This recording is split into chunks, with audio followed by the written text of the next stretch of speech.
దేవుని పరిశుద్ధ గ్రంథం నుండి ఎఫెసీయులకు రాసిన పత్రిక 5వ అధ్యాయము 1 వచనం చదువుకుందాం. కావున మీరు ప్రియులైన పిల్లల వలె దేవుని పోలి నడుచుకొనుడి. క్రీస్తు మిమ్మును ప్రేమించి పరిమళ వాసనగా ఉండటకు మన కొరకు తనను తాను దేవునికి అర్పణగాను బలిగాను అప్పగించుకొనెను. అలాగనే మీరును ప్రేమ కలిగి నడుచుకొనుడి. దేవుడి చిన్న వాక్యాన్ని దీవించి ఆశీర్వదించుగాక. ప్రేమైన దైవ జనాంగమా, ఈ రాత్రి కాలపు ఆరాధన కార్యక్రమానికి ఏర్పాటు చేయబడిన వాక్య భాగాన్ని చదవగా మనమందరము విన్నాం. అలాగే ఈ రాత్రి కాలపు ఆరాధన కార్యక్రమానికి ఏర్పాటు చేయబడిన ధ్యానాంశము చూడండి. దేవుని సంఘములో ఉన్న ప్రజలు ఏమి చేయాలి అనే ధ్యానాంశంపై మనము ధ్యానించబోతూ ఉన్నాం. ఏ అంశంపై మనం ధ్యానించబోతున్నామండి? చెప్పాలి. దేవుని సంఘములో ఉన్న ప్రజలు ఏమి చేయవలెను అనే ధ్యానాంశంపై మనము ధ్యానించబోతూ ఉన్నాం. చూడండి, సంఘం అనగా ఎవరు? మిమ్మల్ని అడుగుతున్నాను, సంఘం అనగా ఎవరు? చెప్పండి. మనమే. చెప్పండి. సంఘం అనగా మనమే కనుక, సంఘం అనగా మనమే కనుక ఈ దేవుని సంఘములో ఉన్న మనమందరం, దేవుని సంఘములో నివసిస్తున్న మనమందరం ఏమి చెయ్యాలి, ఎలా జీవించాలి, ఎలా బ్రతకాలి, ఎలా నడుచుకోవాలి అనే విషయంపై పరిశుద్ధాత్మ దేవుడు నీతో నాతో మాట్లాడబోతూ ఉండగా ప్రతి ఒక్కరూ శ్రద్ధగా విని విశ్వసించాలని ప్రభు నామమున తెలియజేస్తున్నా. క్రీస్తునందు ప్రేమైన దేవుని బిడ్డలారా, చూడండి, దేవుని సంఘములో ఉన్న ప్రజలు ఏమి చేయాలి అంటే, మొట్టమొదటిగా దేవుని పోలి నడుచుకోవాలి.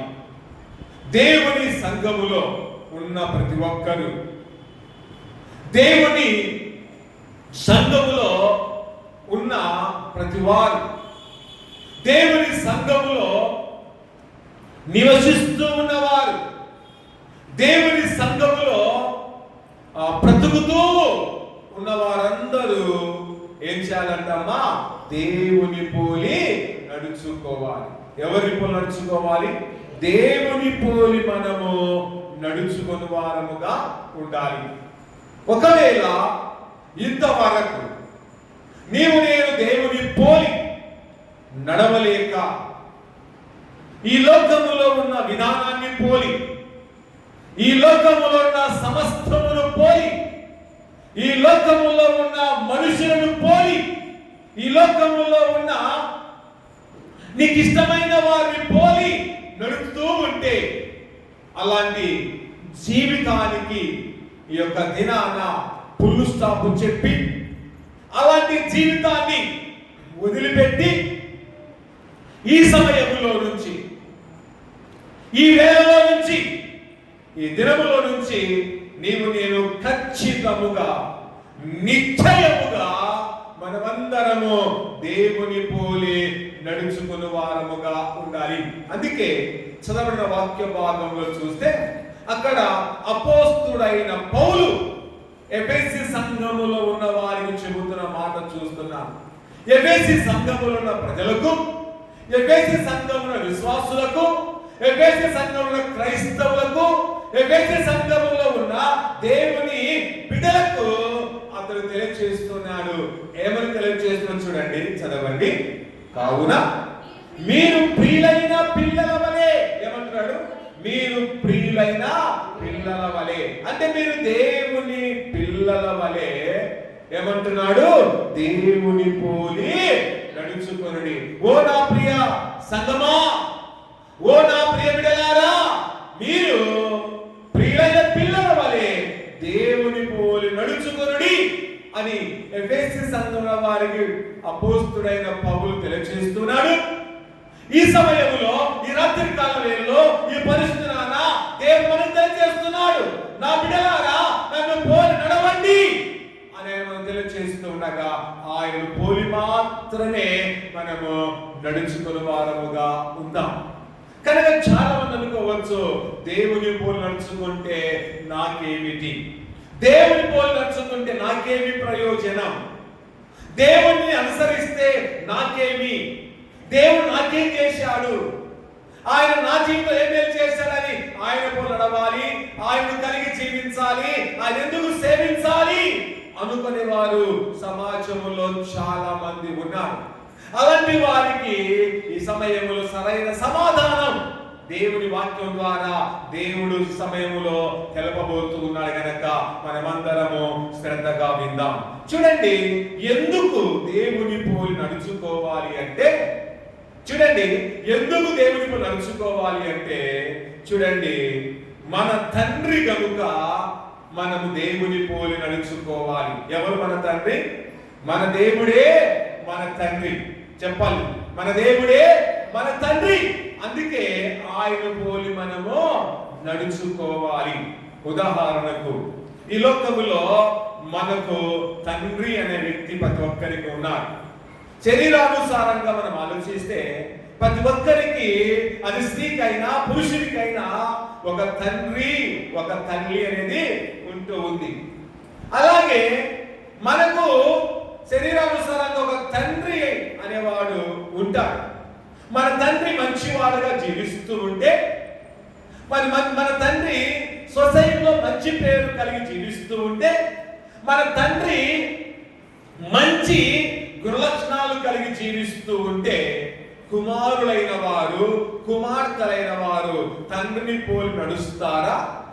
లేకపోతే పక్కన ఉన్న లోకములో వ్యర్థంగా జీవించే వారిని పోలి నడుస్తారండి? చెప్పాలి, ఎవరి పోలి నడుస్తారు? కేవలం తండ్రిని పోలి మాత్రమే నడుస్తారు. అలాగే మన దేవుడు కూడా మనకు పరమ తండ్రి, ఆయనే మనకు సర్వాధికారి, ఆయనే మనకు నిత్యుడకు తండ్రి, ఆయనే మనకు సమాధానకర్త, ఆయనే మనకు ఆలోచనకర్త, ఆయనే ఆశ్చర్యకరమైన దేవుడు కనుక ఆ దేవుని పోలి నడిచే బాధ్యత నీ మీద ఉంది. దేవుని పోలి నడిచే బాధ్యత నీ మీద ఉంది. కానీ ఆ బాధ్యత మరిచిపోయి నువ్వు శరీరానుసారంగా జీవిస్తూ లోకాన్ని అనుసరిస్తూ లోకంలో ఉన్న వ్యర్థమైన మనుషులను, లోకంలో ఉన్న వ్యక్తులను నడుస్తూ ఉన్నావంటే నీ జీవితము అది ఎంతవరకు కరెక్ట్, అది నీ జీవితం ఎంతవరకు న్యాయం అని ఆలోచించుకొని ఇక నుంచి ఈ లోకపరమైన వాటిని కానీ, ఈ లోకంలో ఉన్న ఏ మనిషిని కానీ, ఈ లోకంలో ఉన్న ఎవరిని కానీ పోలి నడవక మన దేవుని పోలి నడవాలి. ఎందుకు అంటే ఆయన మనకు తండ్రి గనుక. తర్వాత చూడండి, మనము ఎందుకు దేవుని నడుచుకోవాలి అంటే, చూడండి, దేవుడు మనల్ని సజీవులుగా ఉంచి ఉన్నాడు గనక దేవుని నడుచుకోవాలంట. ఎందుకు దేవుని నడుచుకోవాలంట అండి? మన దేవుడు సజీవులుగా ఉంచాడా లేదండి? ఉంచాడు. ఉంచినందుకు ఏం చేయాలంటే మనము కృతజ్ఞతగా దేవుని పోలి నడవాలి. నువ్వు నడుస్తున్నావా? దేవుడే మనల్ని సజీవులుగా ఉంచాడు, దేవుడే మనల్ని కాపాడుతూ ఉన్నాడు, దేవుడే మనల్ని నడిపిస్తూ ఉన్నాడు. కానీ నువ్వు దేవుని పోలి నడవలేక, నేను నాకు ఇష్టమైన హీరోని పోలి నడుస్తానని కొందరు హీరోని పోలి నడిచేవారు కొందరు, మరికొందరేమో నేను హీరోయిన్ పోలి నడుస్తాను, హీరోయిన్ నాకు ఆదర్శమని హీరోయిన్ పోలి నడిచేవారు మరికొందరు. లేకపోతే ఒక నాయకుడు నాకు ఆదర్శంగా ఉన్నాడని లోకంలో నాయకుని పోలి నడిచేవారు మరికొందరు. ఇలాగూ ఎవరికి వారు లోకంలో ఉన్న మనుషులను ఫ్యాన్స్ గా ఎంచుకొని వారిని పోలి నడుస్తూ ఉన్నారు. కానీ వారిని ఏమైనా సజీవులుగా ఉంచారా? ఏమైనా నిన్ను వారు కాపాడుతున్నారా? ఏమైనా వారు నిన్ను పోషిస్తున్నారా? ఏమైనా నీకు సహాయం చేశారా అంటే గుడ్డిస్తున్న ఎవరు ఏమి సహాయం చేయలేదు. ఏ నాయకుడు సహాయం చేయలేడు, ఏ హీరో సహాయం చేయలేడు, ఏ హీరోయిన్ సహాయం చేయలేడు. ఏ సహాయం చేయలేని మనుషులకు నడుస్తున్నావే. నేను సజీవుడుగా సజీవురాలుగా ఉంచి నేను కాపాడు దేవుని పోలి నడవకపోతున్నావంటే ఎంత సిగ్గు చేతో ఒకసారి ఆలోచించుకొని ఈ రోజు సిగ్గు తెచ్చుకొని ఈ రోజైనా సిగ్గు శరము ఉంటే మనమందరము ఖచ్చితముగా దేవుని పోలి మాత్రమే నడవాలి. అదే మన జీవిత కర్తవ్యం, అదే మన జీవిత విధానం అని మనమందరము ఎరిగి జీవించు వారముగా ఉండాలి. తర్వాత చూడండి, ఎందుకు దేవుని నడుచుకోవాలి అంటే మనకు పాప క్షమాపణ కలగజేసి ఉన్నాడు కనుక ఏం చేయాలంటమ్మా? దేవుని పోలు నడవాలి. నడవాలా వద్దా? నడవాలి. నీకు నాకు పాప క్షమాపణ దేవుడు కలగజేశాడు. పాపములో మనం మగ్గిపోతూ ఉంటే, పాపములో నశిస్తూ ఉంటే, పాపములోనే మనము మరణము నొందడానికి సిద్ధంగా ఉన్న వేళలో దేవాది దేవుడు నీకు నాకు ఏం చేశాడంట? పాప క్షమాపణ కలగజేశాడు. కలగజేసిన దేవునికి కృతజ్ఞతగా నడవడము మంచిదా లేకపోతే కీడండి? మంచిదే. కానీ ఇది గుర్తించలేక నీ నా పాపాలు క్షమించి మన పరిశుద్ధులుగా మార్చిన దేవుణ్ణి మర్చిపోయి లోకములో పనికిరాని వారిని, పనికిమాల వారిని అనుసరిస్తూ నీ జీవితాన్ని ఒక పనికిమాల జీవితంగా, నీ జీవితాన్ని ఒక వ్యర్థమైన జీవితంగా, నీ జీవితాన్ని ఒక పశువు జీవితంగా మార్చుకుంటున్నావంటే నీ బ్రతుకును ఎలా నువ్వు నాశనం చేసుకుంటున్నావో ఒకసారి మనము ఆలోచించే వారముగా ఉండాలి. కనుక ప్రియ నేస్తమా, ఈ సమయంలో దేవుడు చెప్పుతున్న రీతిగా దేవుడు మనకు పాప క్షమాపణ కలగజేశాడు కనుక ఖచ్చితముగా ఆయన కలిగి జీవించే భక్తులముగా ఉండాలి.